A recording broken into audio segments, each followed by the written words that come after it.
Welcome to the DL Gaming Podcast. My name is Bobby. I'm Taylor. I'm Emilio. How y'all doing today? You know, it's a long weekend. I got a lot of gaming in. I'm happy. Yeah, this was a very good long weekend. Much appreciated. Yeah. Oh, yeah. Memorial Day is always a great weekend. Managed to get some gaming in, even though I'm here with family who like to occupy my time. But sometimes you got to put up the stop sign and say, nope, this time's for gaming. And not with you guys. Awesome. All right, so let's get right into it. We're going to move into our ping section where we note something interesting. And I'm just going to start off with a quick recap of game night. So last Friday, we had our game night. Didn't have too many people show up, unfortunately, which was sad. But we still had a good time. We started it off with some King of Crabs. Now, I'd never played this game before, but it's like a battle royale, but with crabs. And these crabs have like guns and mallets and things. You know what? It was a little disappointing because it forces you to play a PvE mode and you can't level up to get into the PvP mode until you play for like an hour or something. So it didn't work the way that we wanted it to. It seemed like a good idea. Tutorial almost? Yeah, well, they run you through the tutorial and then they force you to join the PvE mode, and it's not very exciting. And I'm like, come on, I want to kill some other players here. And, you know, particularly the people that I'm playing with. But no, wouldn't let me do that until I had the proper level. So same thing happened to us in Smite too, man. Like they kept putting us PvE. Yeah. Well, I think that was a bug. So that was another part of game night. We loaded up some Smite 2. That game is kind of a mess right now. It's not working very well. A lot of technical issues totally ruined the experience. Yeah. But I will tell you what is still good, and that's Awesome Knots. Awesome Knots is still awesome. That game is incredible. So that's a 2D MOBA. We had kind of a MOBA theme. And then after all that, Emilio and I played some Team Fortress 2, which is always a good time. And we had a real funny moment there, which I posted in the Discord under the Game Night channel. Check that out. Unfortunately, Steam Game Recording kind of let me down. So this is a feature that's in Steam in beta, and it allows you, it's like NVIDIA Shadowplay, where it records your gameplay. And if something cool happens, you can like save that clip, you know, the last 30 seconds or whatever. But unfortunately, the default settings for this aren't very great. So it was recording my mic audio on one channel, and it was also not recording my system audio. So when this funny moment happened, Emilio and I were talking to each other, and then something funny happened. You can't hear Emilio's side of the conversation. You can only hear my side, and it's only coming out of your left ear or your left speaker. So I've adjusted those settings. Hopefully that fixes it for the future, but the clip is still up there in Discord if you want to check it out. And that goes to show everyone, if you cut out Emilio, you cut out the funny. Yeah. I think at this point, our listeners have a good enough idea of who Emilio is to fill in the gaps. All right, Emilio, what do you got this week? So Mila played That's Not My Neighbor completely independently of Amanda's review. I mean, she doesn't listen to the podcast or anything, but she's getting a lot more interested in my PC, like a lot. And it's actually disturbing me because I get very little game time. And sometimes, like last night, I was like, what are you doing in my chair? But I want to show her and foster the whole thing, but geez, I gotta really think about how we're gonna do this because she can't really do it on her own. And when I have time, I need to get a lot of stuff done. But anyway, so she played this. She bought and played this on her own, and so she's talking to me about it. She goes, "It's so hard," and I was like, "Yeah, you know, it's really hard to distinguish between the doppelgangers and the people that live in the building." Just a real quick recap: you work at the front desk, and there's people that live in the building. They all look really weird. They're all half monsters anyway, and you need to let the right people in the house into the building, but not the doppelgangers, because the doppelgangers are all murderers. So anyway, at some point she decides this is too hard and lets everybody in. Everyone. No discrimination. Just everybody can go in. And I was like, what happened? She goes, oh, a lot of people died. And I was like, okay, what else happened? She's like, oh, the king of the doppelgangers came and thanked me by making everything so easy. And she got one of the 6 endings. So that's one of the 6 endings if you just give up, which I thought was hilarious. Wow. All right. Well, you don't know until you try. Yeah. So it sounds like it's time for her to get her own PC. Time to. Yeah. I mean, that's she what I was has. thinking. She has her school laptop, and it's not too bad. I know. She doesn't have room for one. We're gonna have to figure something out. Yeah. All right, Taylor, what do you got this week? So we have some exciting news for fans of CRPGs. The developer Owlcat, you may be familiar with them from the Pathfinder games, as well as their recent game, Warhammer 40K Rogue Trader. They have announced that they're working on a number of new projects, but the one that's most exciting to me personally would be their new game, Dark Heresy. This game is not a ton of details about it out yet, aside from the fact that you are playing as part of the Inquisition.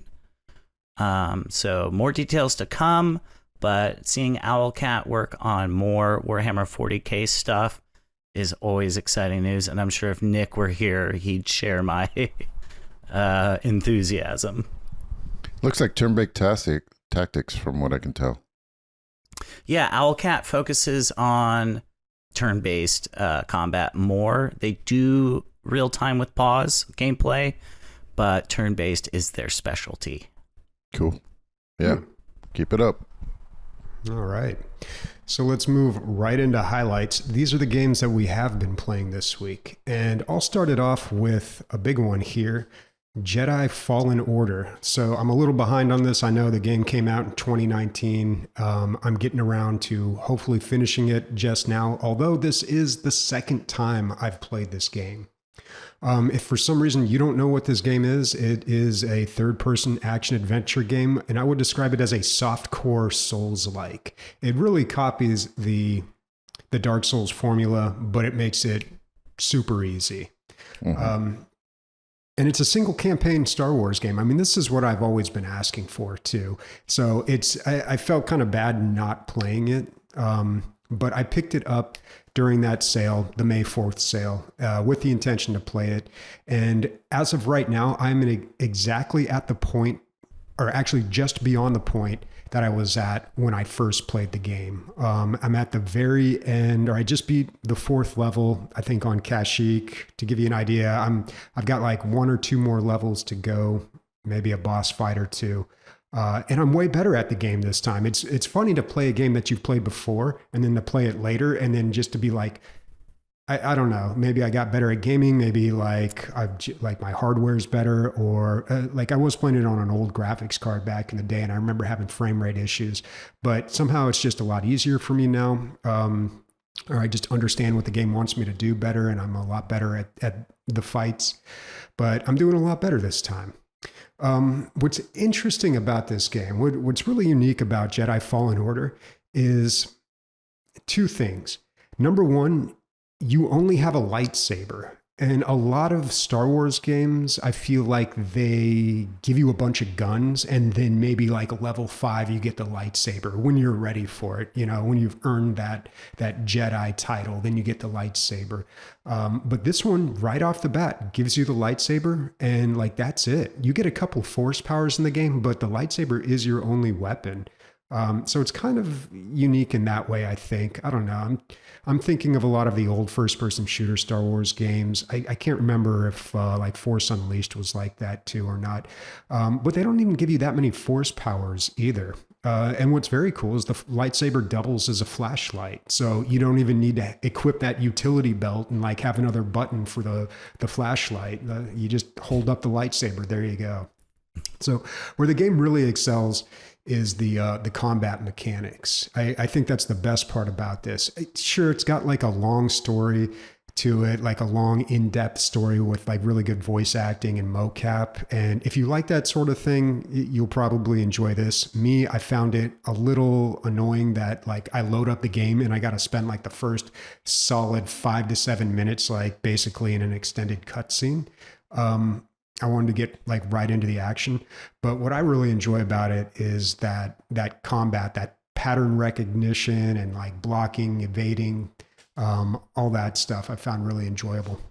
The second thing that I found really interesting about this game was there's no morality system.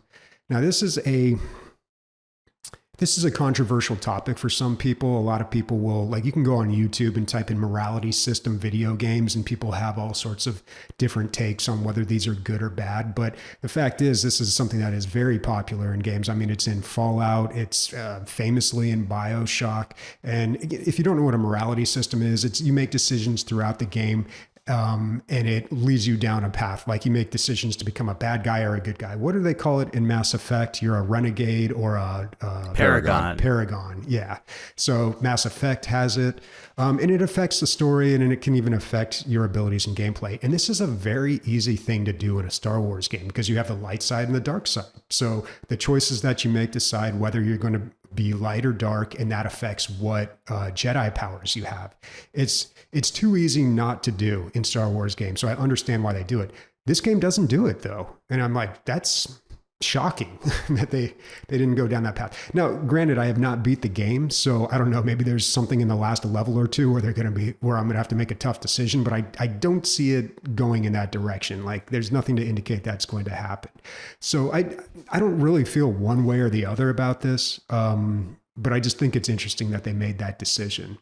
I do kind of have a problem with the Jedi powers, though, or the way that they do the skill points, and it's kind of part of a larger problem that I have with the game. This game gives you the illusion of choice and freedom. It says, here's all these talent points that you can get, but basically you're going to end up having the same talent points every single run through. It's not like this playthrough, like I'm going to be this type of Jedi who's really good at this stuff. It's like, no, like you're just going to unlock all the talent points. They don't really change the gameplay that much. And especially on replaying it, I'm having the exact same experience. And the same thing with the illusion of freedom. Like this game really tries to be open world, but it is very linear. It tries to, it makes you think that it's open world, but it is definitely guiding you down certain paths. Like I noticed, oh, I can't reach this power up or this secret in this area. And then at another point in the game, it was like, oh, now you have this ability. Now you can reach that. And we just happened to bring you along this path so you would be able to get that. Like it very much, it's like when you're bowling and you have those little bumper rails on it. It's like that. The game is like easily guiding you, like invisibly guiding you down the very linear track while trying to say, hey, I'm open world. So I don't know. I think that's not like the most criminal thing a video game can do, but it does kind of. I think it's a positive thing, man. I think if it was open world, you'd be here sitting like, it's a little too open world. I would like a little bit of bumpers to show me which way to go. Yeah. I mean, I do complain about like open worlds being too open and just like the game not having any direction, but it kind of sacrifices the exploration. So I don't know. My real beef, like that I can forgive, whatever. But my real beef is with the talent trees, because that's always like the best part of a Star Wars game. When you play a Jedi, you choose your different force powers, you change what kind of Jedi you're going to be. You know, like there's a lot to do with that, but this game doesn't really do anything with it. It's just like stronger lightsaber attacks, more health. It's all pretty basic and it's all exactly the same. So I don't know. Like I do like this game. I am enjoying playing it. I am going to beat it. But like, I feel like it is very console. Like it's very, and I said the same thing about this game the first time I played it. They've sanded off all the edges of this game. There is nothing like very unique or groundbreaking in this game. Not even groundbreaking, but just like interesting about this game. It's enjoyable, and that's about it. Which, I mean, pretty much is par for the course when it comes to Star Wars these days. Like everything is just made to appeal to all four quadrants, like hit every demo, just be likable by like old and young, boy and girl, like to be completely like inoffensive and innocuous. It's just like, and that's what this game is. Like, it's just a crowd pleaser, you know. It's like, it's not like breaking the mold or anything like that. I did, when I bought this game, I also picked up the second one too. I'm probably not going to go right into it, but I do want to check that one out as well. Yeah, I haven't got into the second one, even though I love this first one. I thought it was fantastic.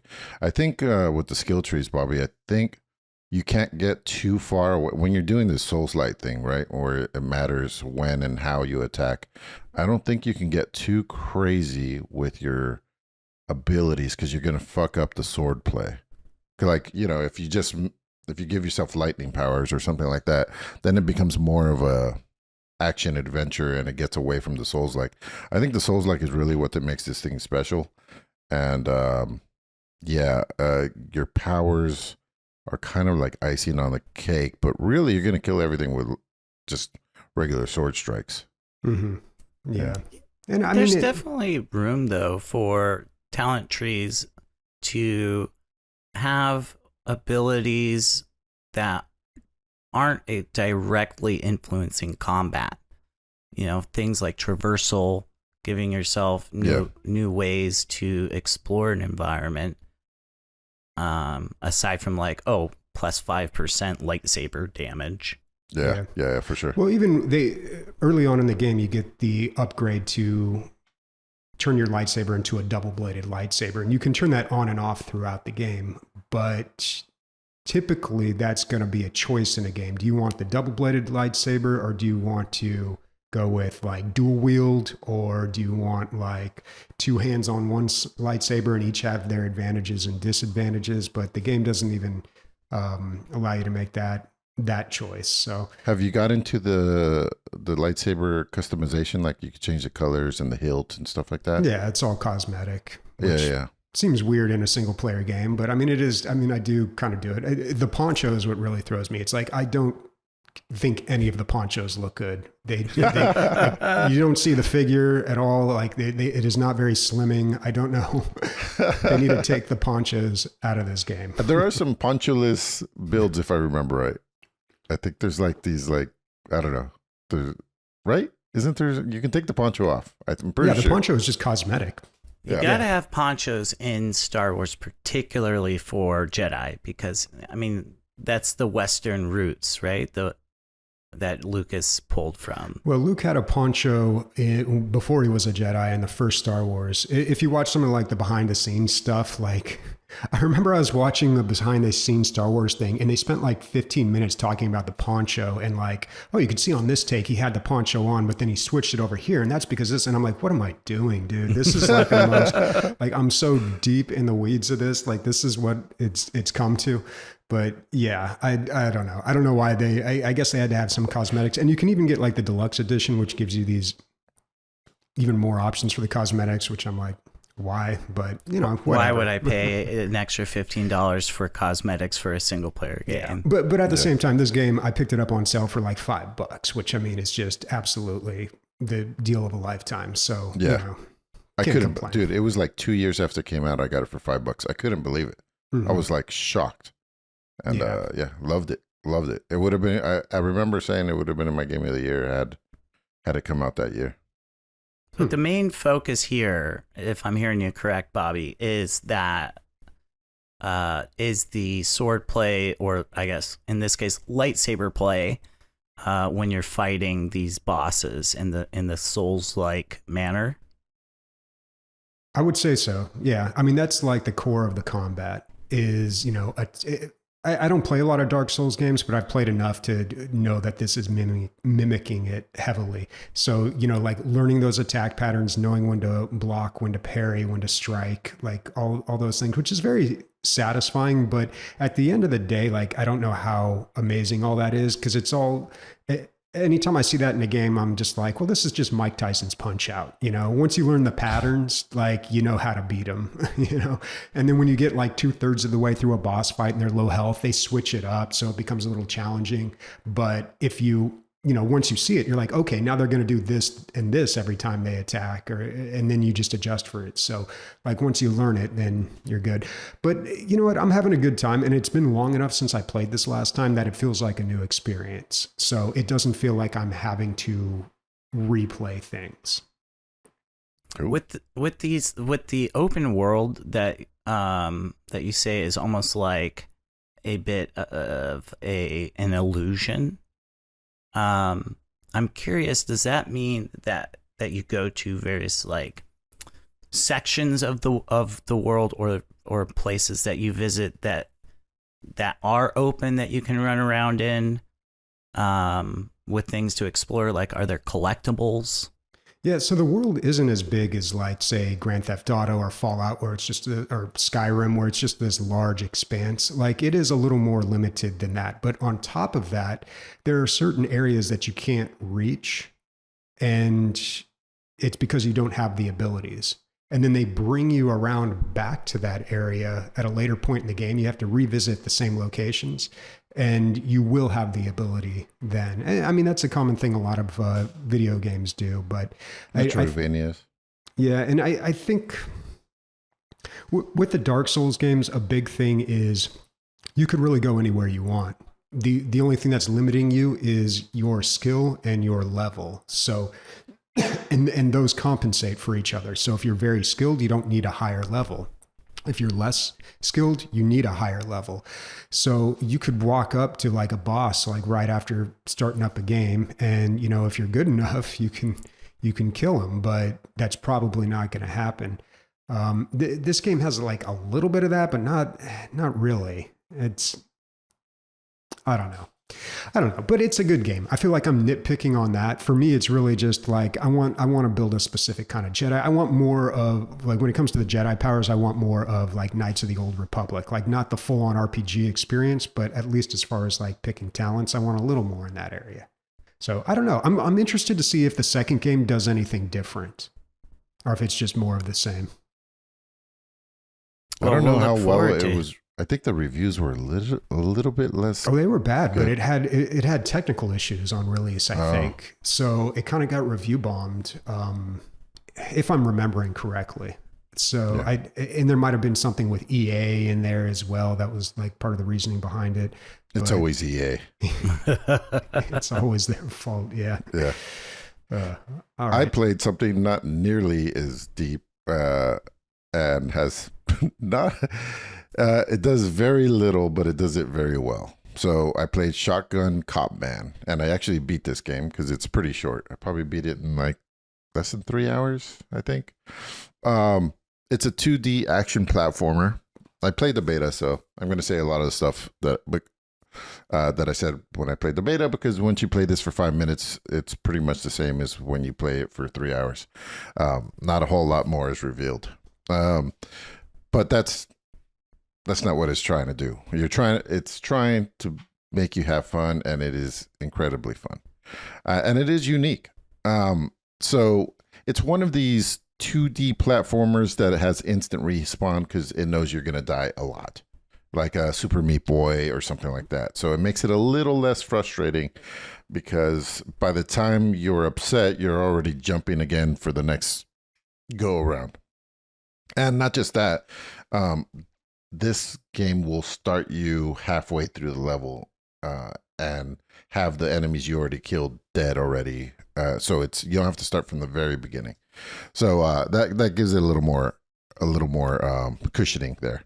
So what makes it unique is that you can't jump, but it is a platformer. The way that you move yourself is with your shotgun and your pistol. So your shotgun is a big boost in one direction, and your pistol is like a little puff. Like, so you can jump and then kind of like hover with your pistol and then jump. But of course, you're limited by your ammo. And at the same time, you're supposed to be killing things. And so there's this like dichotomy between wanting to move forward or whatever direction you want to go, Sometimes you want to go towards the enemy and do a lot of damage, but you have the downside of every time you shoot it, you're moving away from it. So there's that problem. Then there's I need to get over these spikes, but I also need to kill that demon that's hovering over the spikes. So if I shoot up at it, I'm going to fly down towards the spikes. And this is all happening very quickly. And the music is like this drum and bass that sounds like it's in the warehouse next door and like won't let you sleep. It's like, very, very like, it feels like you're in hell. I mean, I like it. High energy. Yeah, it's high energy, but it sounds like it's in the next door neighbor's basement. It has this muffled sound to it that I really enjoyed. This game also has the greatest story of all time. And I'll tell you the entire story right now. Spoilers. Shotgun Cop Man goes to hell to arrest Satan. Satan, every level says, "Fuck you, Shotgun Cop Man," and flies away. That's the entire story. It's awesome. It's so good. Until eventually you kill him. And his name, when you fight him at the end, is Disappointed Sainted, because he's so disappointed that all his minions were killed. Anyway, I really liked it. I thought the bosses were really fun. The levels were fun. Every new world had a new mechanic. And it's not the greatest thing in the world, but it was, definitely worth my $20. Was it $20? It might be $10. 10. Okay. It was worth my $10. And so I can definitely recommend it for $10. Maybe wait for it to be on sale. But make sure you like these type of games. And that's my question to you guys. How are you guys on these instant respawn, like frustration games? I never play them anymore. I mean, Super Meat Boy was great. Everybody played that and loved it. But like, I see this game is bundled with My Friend Pedro, which was another game that was like this. Yeah. But I do like the idea of propelling yourself with bullets. So there is an ability or something, an overclock in Deep Rock Galactic where the scout can do that. And you can use like the shotgun blast to break your fall. But yeah, I do like the idea of like propelling yourself around with that. It's like being an astronaut with a fire extinguisher, kind of. Yeah, exactly what it is like. I did find a little hack. I don't know if I'll say it, but like if you shoot at something, you move away from it, and that's the thing that's supposed to frustrate you because you can't do as much damage as you want. But I realized that if you get underneath the boss and shoot up, there's nowhere for you to go, so you could really unload on them if you do it just right. I mean, really unload, which is cool. Is that cheating? I mean, that's just using physics, right? Yeah, maybe. It's I don't know. It's just how it's made. Yeah. I feel like it wasn't intended, but maybe. Last thing I forgot to mention is much like My Friend Pedro. That's what reminded me. Like My Friend Pedro isn't all that difficult, but it's difficult to look good going through it, and that's what it is. It's like a stylistic. How cool and awesome does it look while you're skateboarding and what do you call it? Breakdancing through these levels, it's, and there's some of that in this. It's not all that difficult, but you're being graded on how the speed run, how many times you got hit, how many of the enemies you killed, and then you get a point for completing all three. So the replayability is there. If you really like it, you can go back and try to get 4 stars on everything. And I got it really close on a lot of them, so it wouldn't take much more. But I think I'm done with this game. It was $9.99. Glad I did it. But I do want to hear about Monster Train 2. Well, in answer to your question about the instant respawn games, like Bobby, I haven't played one in quite some time. Probably Super Meat Boy being the last. But I actually really like that mechanic in games. I get bored for difficult games where you're expected to die a lot, having to like redo the level to get back to the point where you died over and over and over again is a big turnoff for me. It will cause me to put a game down and just not come back to it. So that instant respawn mechanic is something I am generally a fan of. The other thing about Shotgun Cop Man, listening to you talk about it, is that it sounds like a speedrunner's game. Yeah, you could definitely like fly through the thing, but the other bonus for your points is killing everything. So it's kind of trying to speed run while being as effective as possible and not getting hit. If you get all 3 of those done, you get a 4th star, let's say, for getting the first 3 done. So that you want the combination of all the accolades. My last question about it is, so you can use your guns, plural, shotgun and pistol, to move. Is that your only method of movement? Like, can you walk? You can move left and right. Okay. But that's it. Yeah. So because you can kind of control your floating. Like if you can fall to the right or fall to the left. But yeah, it's much better with the guns. And then you can swap out your pistol and get like an Uzi, and then that changes your trajectories as well. And the Uzi almost lets you kind of float, I'd imagine, because it's shooting so fast. Yeah. These games, I feel like they were really popular at one point in time, but they're just never going to achieve that level of popularity anymore. I mean, when we had Super Meat Boy and Hotline Miami, it was really kind of the peak of these games. But yeah, for sure. I think now the newness of them is kind of worn off, and people are just kind of like, oh no, I've seen this before. It's a trend that has gone the way of the fidget spinner. Yeah, due for a comeback. All right, so Taylor, you played Monster Train 2 this week. I haven't had a ton of time to put into gaming this past week, but Monster Train 2, I just couldn't let myself not play it. I'm a massive fan of Monster Train 1. I bought Monster Train 1 on 4 different platforms, including my phone. So to call myself a fan might even be an understatement. To me, it is my favorite of the deck building roguelike games, above Slay the Spire even. And so Monster Train 2, having just come out, is not so much a radical new take on the game. In many ways, it's quite similar to Monster Train 1, if you're familiar with it. But some of the changes that they've made, I think, are really interesting and will cause players to rethink their strategies that were developed from their experiences with 1.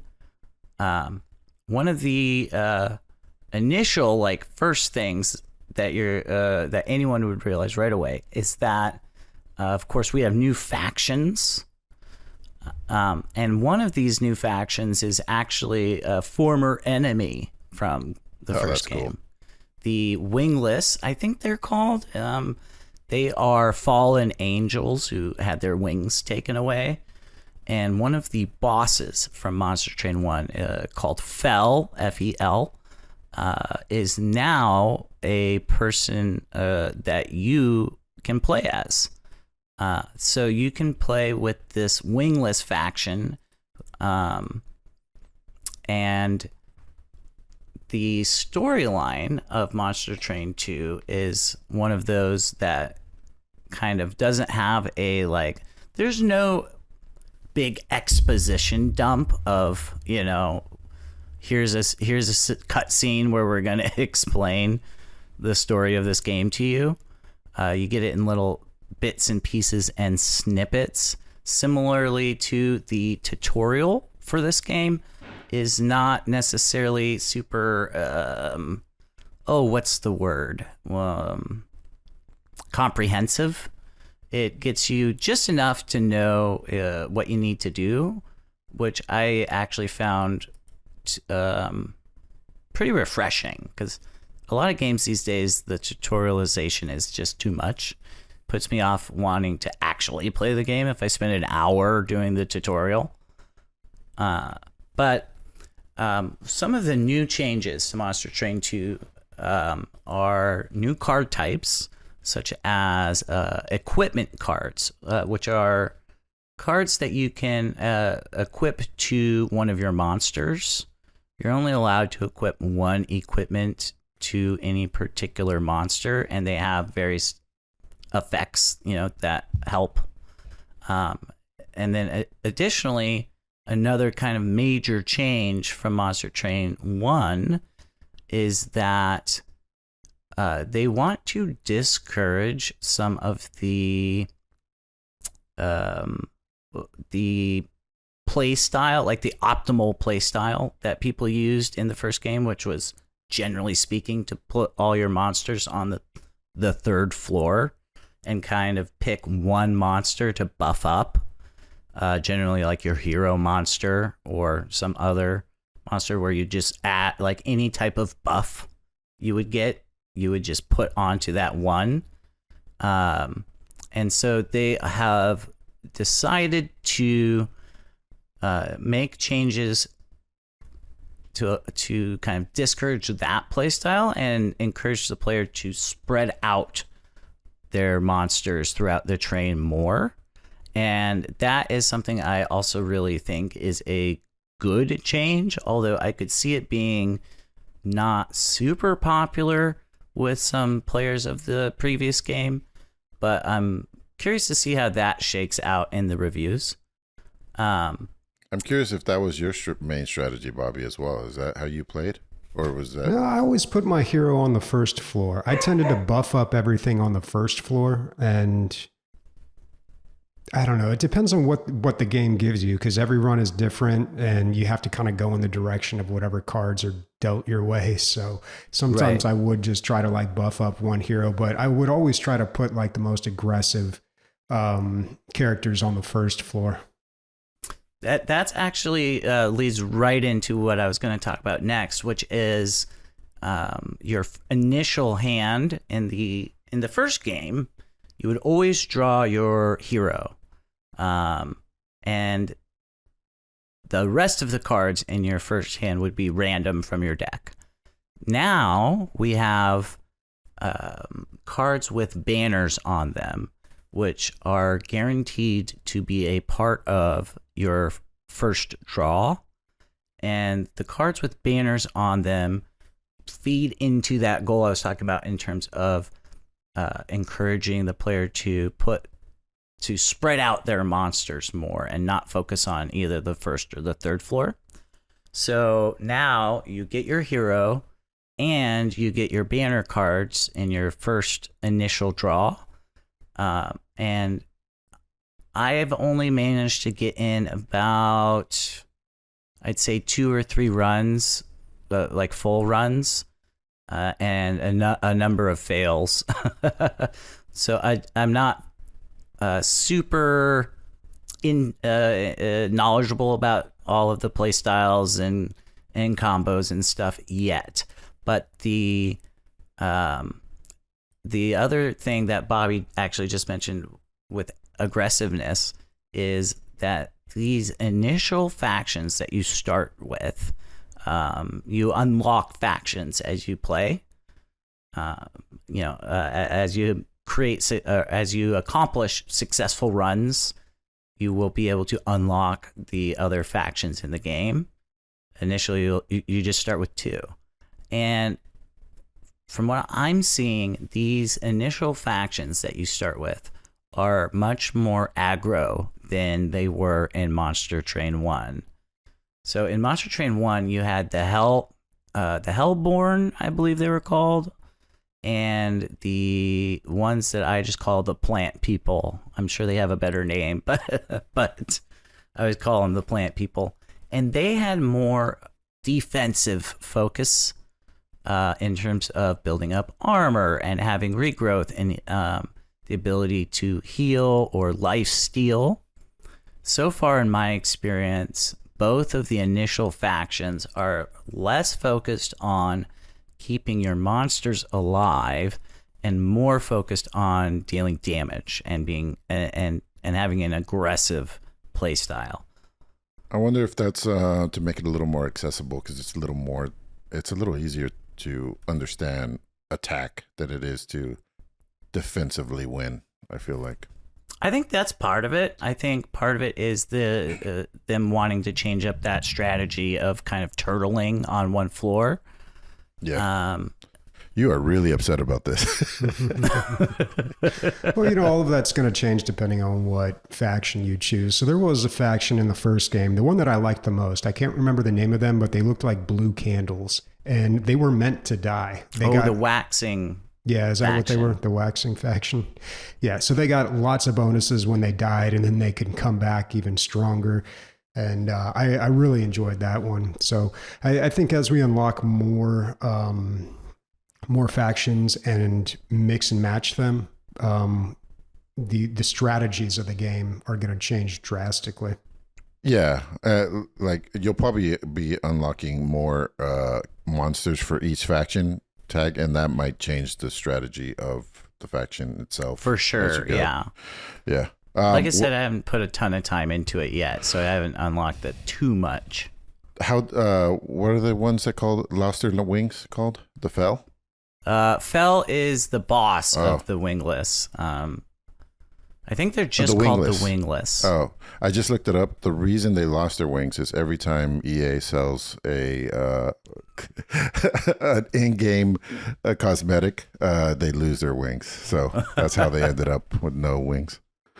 The another thing that I just discovered playing Monster Train 2 and looking back towards Monster Train 1 is that the roguelike nature of the game is actually diegetic to the story, which is not something that was immediately obvious playing either game, but something that I find really fascinating. And the reason it is diegetic to the game is because one of the divinities, there are 3 divinities in this universe, 2 of whom have perished, and the one that is left alive controls time. So each run that are successful or not in the world of the story is taking place and then gets reset back to the beginning due to this like divinity's power to reset time. So I thought that was a really interesting and cool way to like justify a roguelike in the narrative. Yeah. But that leads me on to my last little bit here with Monster Train 2 being the story and lore of the game. It's all presented in, like I said, there's no like cinematic, there's no like advisor guy who pops up and says, "Oh, hey there, Monster Train runner. Here's our history and why we're doing the thing that we're doing." Instead, you get lore from little tidbits on the cards and from like little conversations that happen when you have those like random events as the train goes by.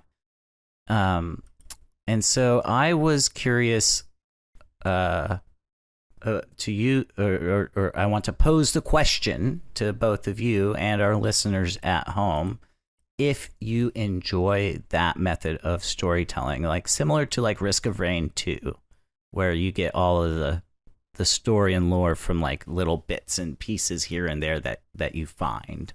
Well, what's good about that is like people like Bobby or myself that don't really care, it's not shoved down your throat. But for people who do like it, it's almost like a mini game to see how much more lore you can find and where it's hidden. So I think it's a really nice way of doing it. And there's no fox that sits you down for 15 minutes telling you what's up. What about you, Bobby? Yeah, I don't care much for story in video games, so I appreciate it when they leave it in the background and it's only there when it's, to provide the minimal explanation that is needed to explain why things are happening. And this is not the type of game that needs much much exposition or much story. If you're playing like The Last of Us or Death Stranding, then yeah, that's a big part of the game. But for Monster Train 2, I mean, we're here for the clicky clicks, you know, like we do not care. Like it's kind of like a cool theme, like ooh, heaven and hell, and like oh, it's a train like moving up through hell or moving down through heaven. Like yeah, that's kind of cool. But like we really don't need much more than that. Like I don't need to know the motivations of the characters and you know their wants and desires and all that stuff. You know, it's funny, man, and I think it continues into this game. I was really turned off by the aesthetic of the first game because like the art style. Yeah, the art style. It reminded me of like over the top anime stuff, which really turns me off. And I'm like, oh, this can't be good because it has this art style. Like I just kind of gave it that thing until I really got into it. I fucking loved it because the mechanics are amazing. And they kept going with this. And I have the same problem with what's the other one? The one you compared Slay it to. the Spire. Hate it. I hate the art style. Really? It's so. It looks like a paper mache or something. Just it's like almost like South Park. Yeah, where they cut out construction paper. Yeah, I mean, amazing mechanics in both of these, and very great games. But I don't know why I can't get behind these. I will say that Monster Train 2 did have an art style change, and they've leaned heavier into the anime look. Great. So look forward to that. But it wasn't as offensive as I thought it might be. Well, I think the big problem with it is it's confusing. There's a lot going on there. Like visually, I love Monster Train. I put like tons of hours into it. I know what I'm doing when I get into this game. But if someone's playing this for the first time, there is just way too much information on the screen, and it's very dense. And it does have that. It looks like a mobile game, kind of, where it's. That's what I was going to say. Yeah, that mobile game aesthetic. Yeah, where it's just like very, very shiny and very. It's hard to describe, but it looks a little overproduced. So I could see people being turned off a little bit by the visuals, but I don't know. The game is fantastic. I mean, the reviews for Monster Train 1 and 2, I believe, are overwhelmingly positive on Steam, so it's doing very well. And Bobby, of course, I have to bring up Magic the Gathering. If you like decks where you sacrifice your own guys or they die, and there's aristocrats decks where it's all about making little dudes and killing them. So very akin to your Blue Candle guys. Yeah. All right. That might be worth checking out. All right. So that's all the games that we have played this week. Let's talk about games that we want to play with On the Radar. All started off with Fantasy Life 1, The Girl Who Steals Time. It's kind of a long title, so I'll abbreviate it from here on out as FF1TGWST. So that's a 1, not an I. It might be an I. I don't know. It's an I. It might be a Roman numeral. Right. Yeah. Oh, on the Steam page, it's a lowercase I. Yeah, it's very confusing. And Fantasy Life is all capitals.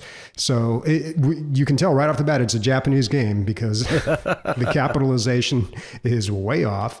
And this is a life sim plus a JRPG. It's basically Animal Crossing mixed with a Zelda game, which seems like a really cool idea. And it mixes that casual gameplay of Animal Crossing, but it gives it some direction and an overarching story. And it's been pretty popular, and it's being advertised everywhere I look. It seems like I go on the Steam page, it's always popping up. I go other places, it's like, have you heard about this game? And I'm like, all right, calm down.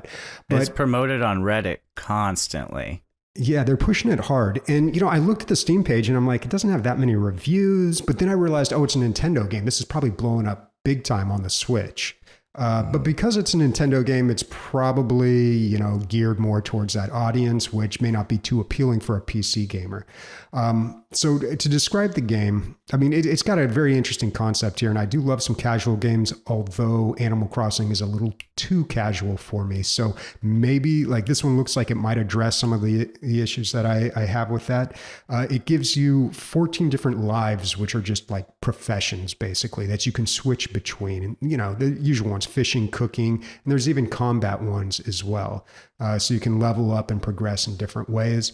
And in the late game, they have dungeons that you can do. And this is where the multiplayer really comes into play. So you go into these dungeons and you can get more rare loot. So I like that they have an end game. Although for a Nintendo game, I don't know how hardcore that's going to be. What is very cool about this game, no inventory limits and no durability. So inventory limits, I feel like that's one of those things when a game like takes that out like this one does, I start to wonder, why did we even have those in the first place? Like, why is that a thing? Why are you going to limit me on the stuff I can carry around? Like, do we need that? Is that a necessary mechanic? And durability as well. That's just an annoying thing that MMOs would do. It's like, oh, your armor took damage, your weapon broke, you got to go repair it. You got to pay money to do that. It's upkeep. Like the upkeep. It's not even realism.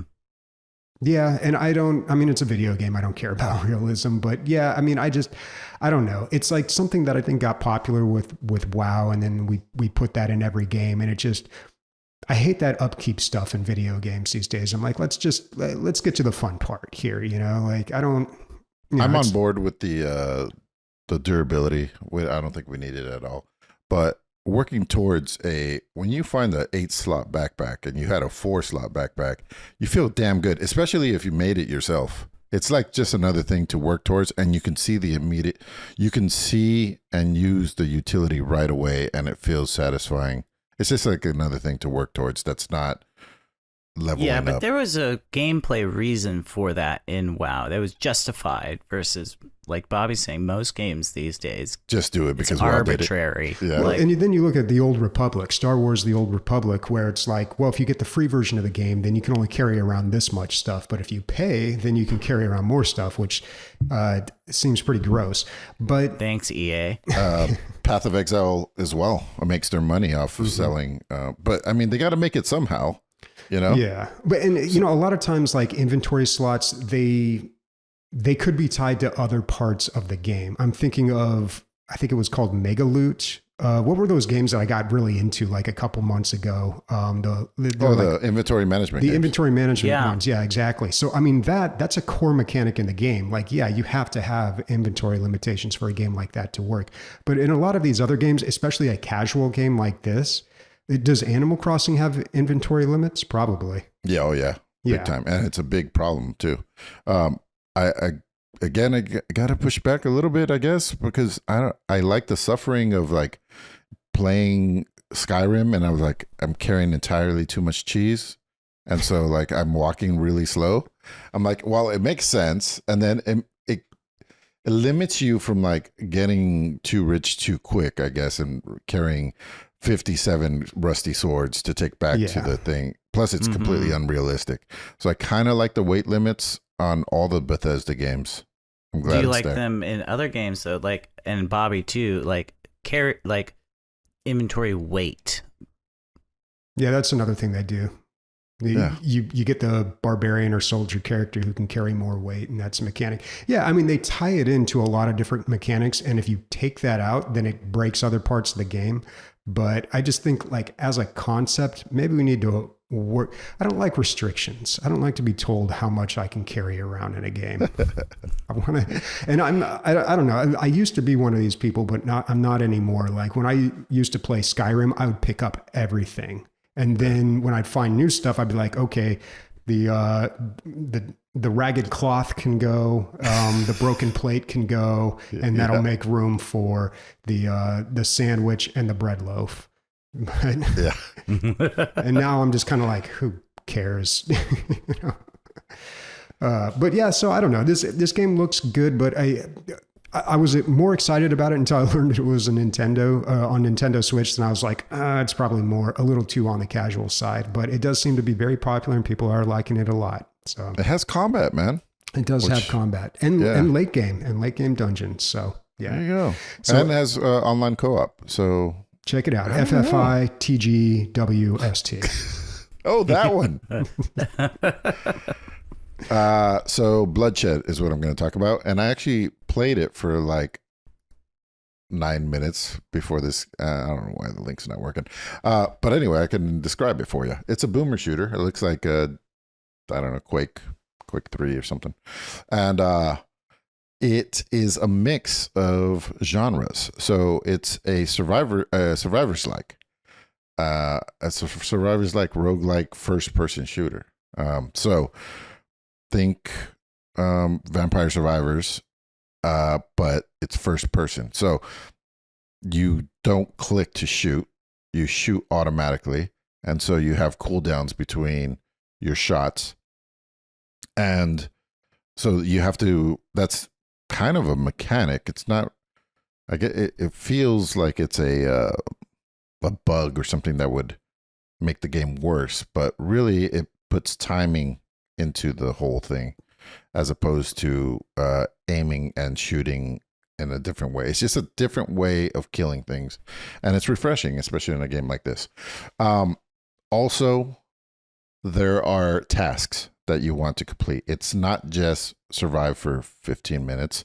It's like find the thing or find the escape route or whatever it is.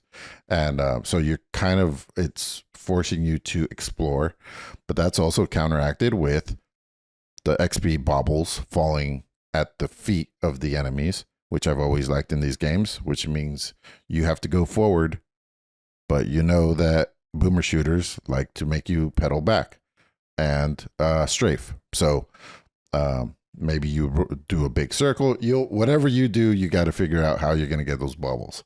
So there's that. Then there's secrets. Like I'm frantically fighting all these zombies and witches and ghosts and ghouls, but I see that there's a power up on the shelf. How do I get that? I can't stop right now and think about it, but I can kind of wiggle and shoot my way and try to look for things very Doom-esque in that way, where like there's a power up, but how do you get that? And how do you figure that out while you're fighting for your life? So this game is very fun. I mean, I played it for 8 minutes. I did not want to stop to do the podcast. It is, I don't know if that's going to keep up. I unlocked my first run. I unlocked the second guy. It's kind of like your Van Helsing guy. Everybody has a special move, which is a right click. His is like a slide tackle. It's actually really cool. He has a double-barreled shotgun. He's my guy, man. Like I was having so much fun. I was like, I do not want to stop. You got a thing for shotguns this week. Just in general, dude. That's my favorite weapon. The third character is where it's at in this game. I played this, Bobby? Oh yeah, I played this during Next Fest, and then I got like an early beta copy of it, and it still wasn't finished at that point, but okay. I played it pretty extensively. And the third character is like a mage or a magician, and that was when the game really clicked for me. Like I didn't connect with either of the first two characters. Nice, because it's funny. We're so different. The second guy's my jam. So unlike these bullet heavens or other survivors, like you don't have to aim in those games generally, because you're shooting in 8 directions or 10 directions or 2 directions, and so you're just trying to survive. But this adds aiming, very very deliberate aiming, because you also have to select threat assessment, right? Like which one of these is the most likely to fuck me up, and how fast can I fuck them up first? And then it's only $6. It's on sale right now. Totally worth the money. I can say right now on 8 minutes of play that it's worth $6 for sure. So anyway, I can't wait to get back to it, and I'm looking forward to unlocking. I saw that during the full release video, they revealed like 3 new characters. There's like an old man that has a grappling hook. That's a weird combination, but there he is. There's a pincer guy that has like lobster arms, and then there's like a fallen angel. Oh, there they are again. EA back at it with their fallen angels. And so anyway, let's get the grappling hook ageism. Yeah. Was this in early access or just the demo? I bought the game because I knew I was going to like it. It just has all the things that are shotguns, roguelike, check. Survivor-like, check. I'm like, Old men with grappling hooks. Yeah. He has his tagline was, back in my day, what's he say? Cultists used to have manners, and he's like slassing them all. Well, there is a demo if you want to check it out before buying, but I mean, $6. Yeah, it's worth it. Worth it. Yeah, and for it's sure. on sale. Support So, the devs. You'll be hearing this tomorrow. I would go get it. I don't know how much full price is. I think you're only saving $1 or something. $12.99 is full price. Oh, so go buy it right now as you're listening to this. The game is Bloodshed. Worth it. Worth the $12.99 even. Ooh, I can't say without playing it more extensively, but I know it's Fair worth enough. $6. All right. Well, Taylor, what do you got? This week, on my radar is a game called Bygone Dreams. Let's see here. It is a classic fantasy game. Swords, magic, sorcery, bows and arrows, that kind of thing. Third-person perspective, not over the shoulder, but fully, like camera is behind you. The developer I've never heard of. They're called Primetime Games. They made one other game, Ragtag Adventures, boss rush style game. But something that caught my eye is that they say that they have handcrafted difficulty levels beyond normal. So they say that there's like normal difficulty that you play through the game with, and after you complete it, you can unlock handcrafted difficulty levels, which is a term that I've never really heard before and really piques my interest as to what that could possibly mean. Thinking of like handcrafted difficulty being things that the player can adjust, but what a developer's handcrafted difficulty levels mean, I just want to find out. So that's one of the reasons this game's on my radar. The other being I just like fantasy games where you sling magic and swing swords.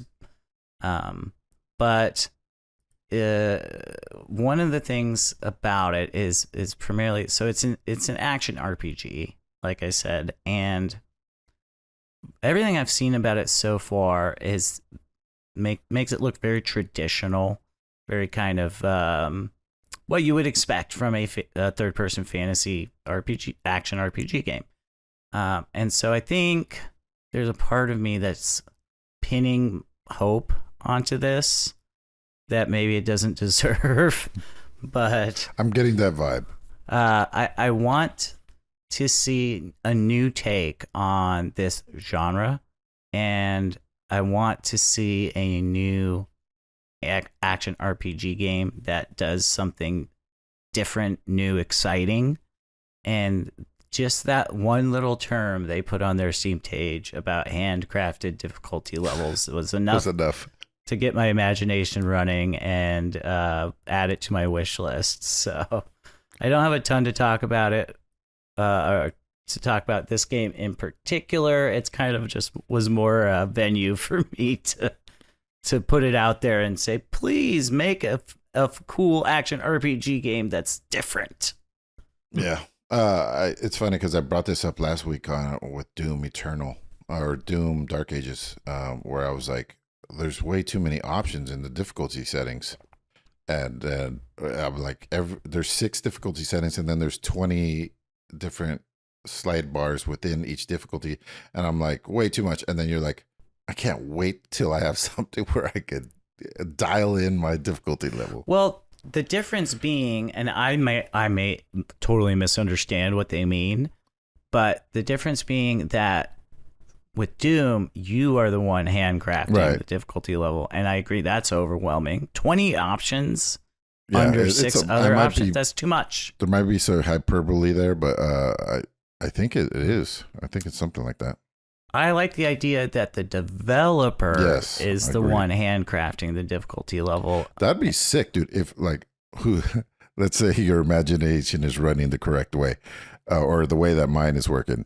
they see the way that you won, they see some stats, and then they modify exactly to the way that you beat the game and make those things harder, that you have to play it a different way. That would be so cool. That would be so cool. Even not if like there's a person at a thing, oh, this is how they did it, but if they had an algorithm that is an answer to your answer to their game, yeah, and counters it, how cool would that be? Yeah, some kind of AI system that they're running at the studio that kind of can collate all that data and make those adjustments. Yeah. I guess Helldivers 2 is an example of a game that has handcrafted difficulty levels in terms of the fact that there's a guy. Right. I forget his name.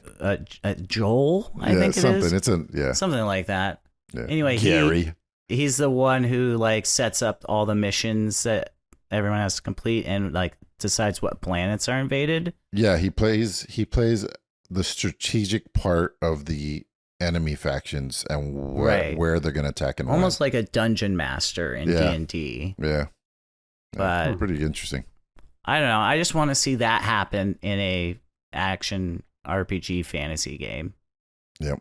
Well, we'll find out in June when this game comes out. Yep. All right. So that is it for On the Radar. Let's move on to subs and plugs real quick. What do we got, Emilio?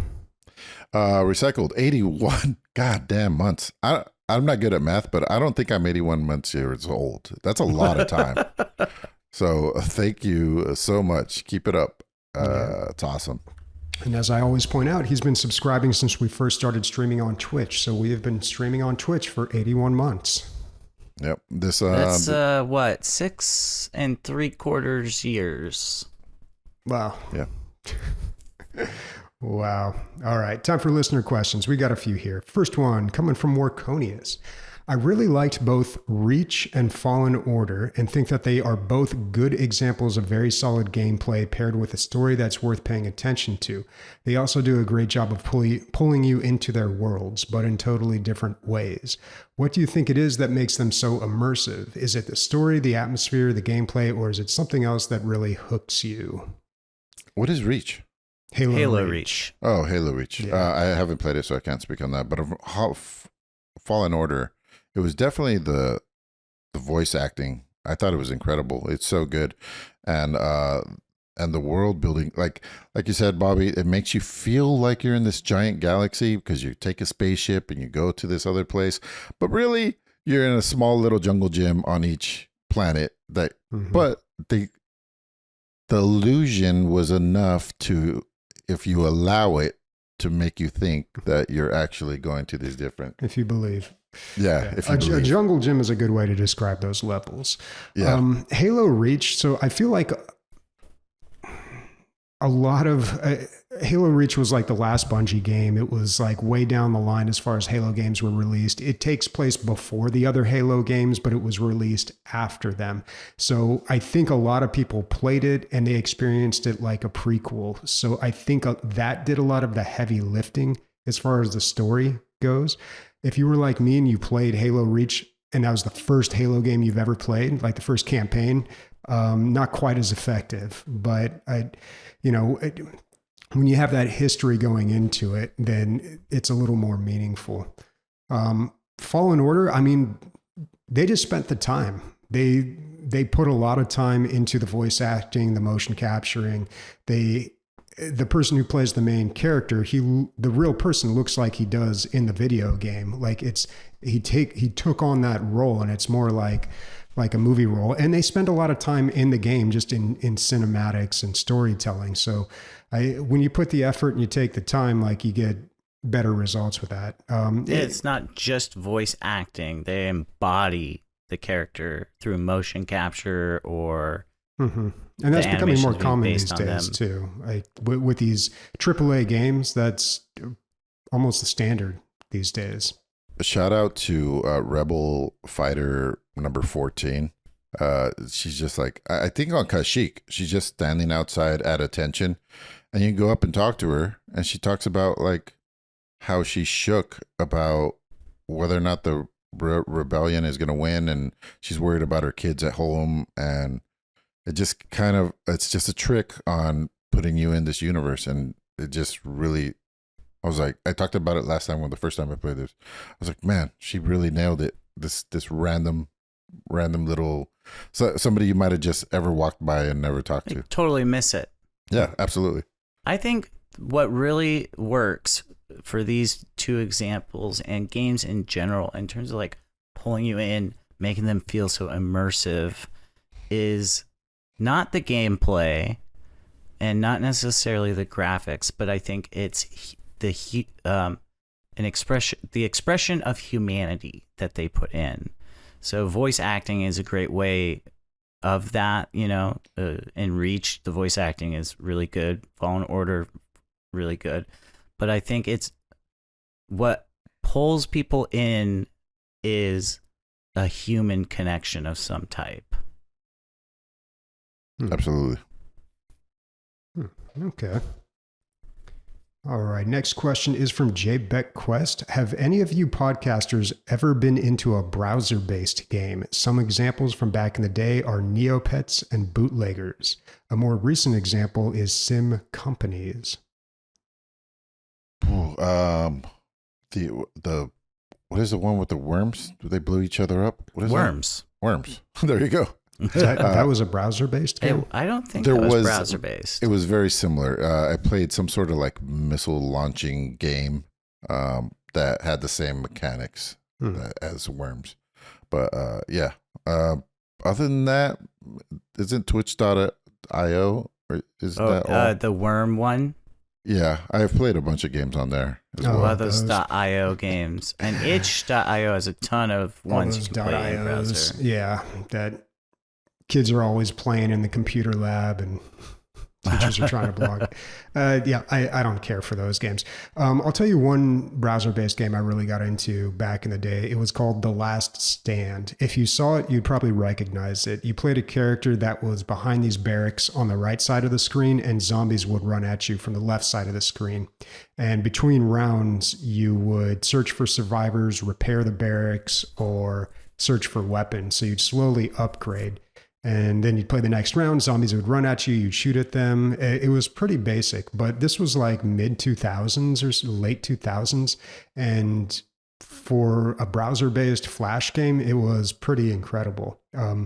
All those old Flash games, you know, Flash really isn't a thing anymore. So those kind of went away. And as a way of preserving them, there's certain things out there you can use. I think it's called Flashpoint. There's some tool out there that you can use. It's probably on GitHub or whatever to like play these old Flash games if you want to relive those glory days. But Those I'm mid still- 2000s through like up till the 10s were like the golden age of browser-based games and Flash games. I really got into one called Motherlode, which was you controlled like a mining vehicle on Mars. I believe you were on Mars, and essentially you drilled down to find various ores, and you would fill up your inventory with ores, go back up, deposit them, then go back down, and there would be earthquakes that would cause your like mine shaft to shift, and you'd have to go a new way. And then once you got all the way to the very bottom, the devil would show up and kill you. So yeah, those things are awesome, man, because it was so you can be inside of a game, and as quick as your internet was and as quick as your clicking was. when there was so much creativity in yeah. that era of Flash games where indie devs could put something together on their own, and a lot of those people have come on to be full-on game developers now as a career. So it was a great jump-off point. It was an entry point for a lot of game developers. I mean, there really wasn't too much of an indie scene back then, so this was really only the only way you could kind of break into it. Bobby, I didn't realize it until you just mentioned it, but I think I've been chasing The Last Stand in video games since I played that thing. Like, I haven't found something that's actually grabbed or filled that itch since then. It was an awesome game, man. I remember getting really hooked on that, and like my friends would come over and we'd play it like on my projector, and we would just be like, all right, another round until we could beat it. Like it was just, there was something special about it. I played it this morning because I was like, what was that game? Did my Googling, found it, and I was like, all right, I'll play a quick round. And like, yeah, it's still pretty good, but it's like nothing compared to what we have these days. But back then it was something. Bought every game that has the word zombie in it since that came out. I still have it. Well, and it came out at the peak of like zombie mania too. Yeah. So it was just great timing. Zombies and bacon. Like 2006. Oh God, like epic bacon. Yeah. Everything was bacon. Everything was zombies. Those were the days. All right. What's this last one, Bobby?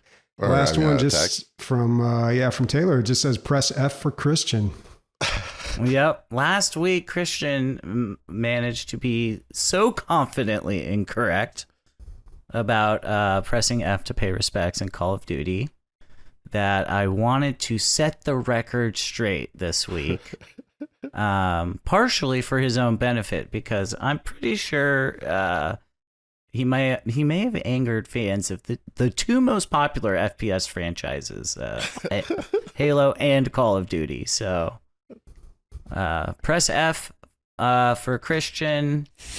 We love you, man.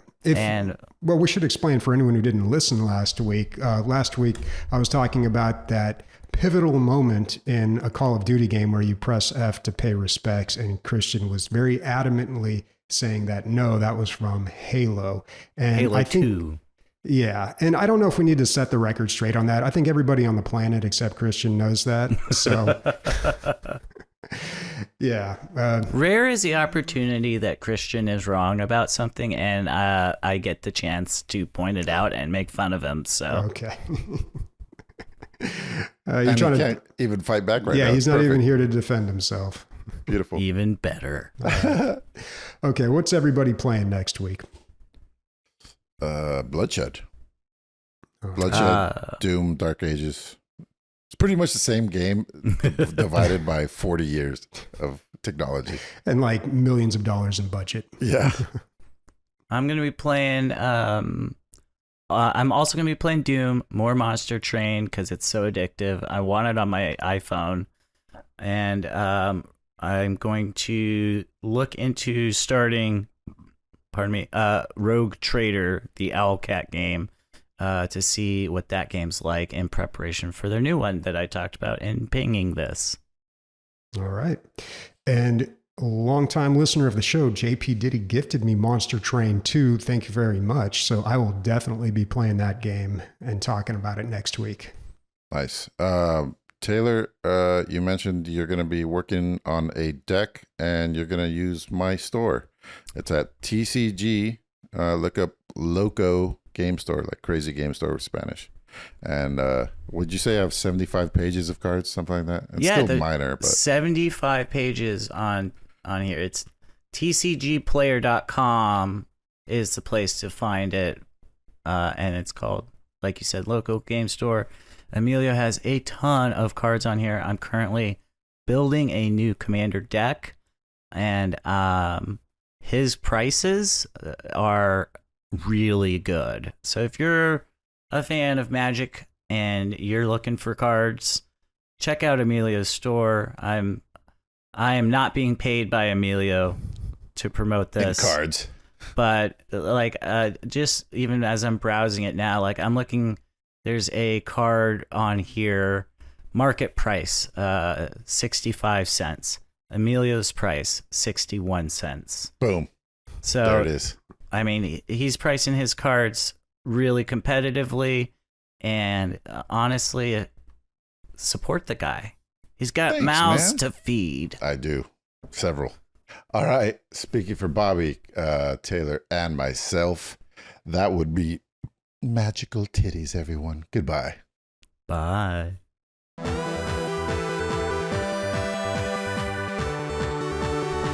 don't know if the intro music or outro music is playing. Let's assume I can't hear. Down, down, down, down, down, down, down, down, down, down, down. Just play Herbie Hancock.